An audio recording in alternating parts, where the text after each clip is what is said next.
Hello viewers, আসসালামু আলাইকুম। আশা করি আপনারা সবাই ভালো আছেন, আমিও ভালো আছি। আমি এখন এসেছি রবীন্দ্র কুঠিবাড়ি। এই যে দেখতে পাচ্ছেন, এই যে রবীন্দ্র কুঠিবাড়ি। আর এখানে আছে মূল প্রবেশপথ, এখানে প্রবেশের জন্য এটা মূল প্রবেশপথ।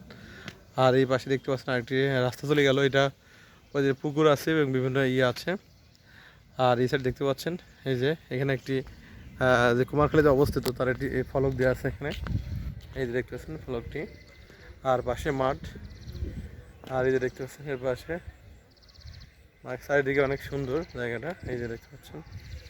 আর ওই গেট থেকে আমরা এসে আমরা এদিকে এসেছি, এই যে দেখতে পাচ্ছেন টুটিবাড়ির মূল যে। আর এই পাশেই দুটা গেল, এই যে অনেক ভালো লাগছে এখানে আসার পরে। আর এই দেখতে পাচ্ছেন যে এই যে রাস্তাটা চলে গেল এদিকে, এদিক দিয়ে কুটিবাড়ির যে পুকুর আছে, পুকুরে যাবে। আর পাশে একটি বড় একটা আমের বাগান, এই যে দেখতে পাচ্ছেন। আর এর পাশ দিয়েই কিছু ওই যে ফুলের গাছ আছে, এই দেখতে পাচ্ছেন শেষে ফুলের গাছ দিয়ে আছে। আর সব বাচ্চারা এদিকে তারা ঘুরতে গিয়েছে। আর যদি বর্ষাকাল, এখন চারিদিকেই বৃষ্টি পায়নি। আর এখানে আছে শিশু কর্নার, 1 থেকে 8 বছর বয়সী বাচ্চাদের জন্য। আর বলতে এটা মেহগুনি বাগান, এই যে চিলড্রেন কর্নার, এই যে দেখতে পাচ্ছেন। এই দিকে গাছ, এই যে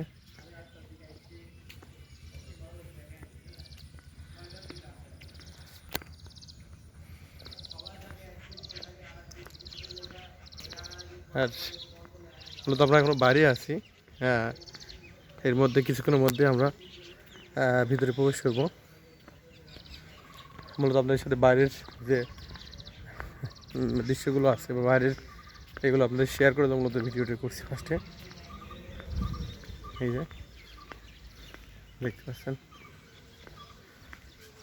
আর এখানেই ছোটো ছোটো সেই সময়কার নিয়মিত 2টা ঘর আছে, এই যে। আর পাশেই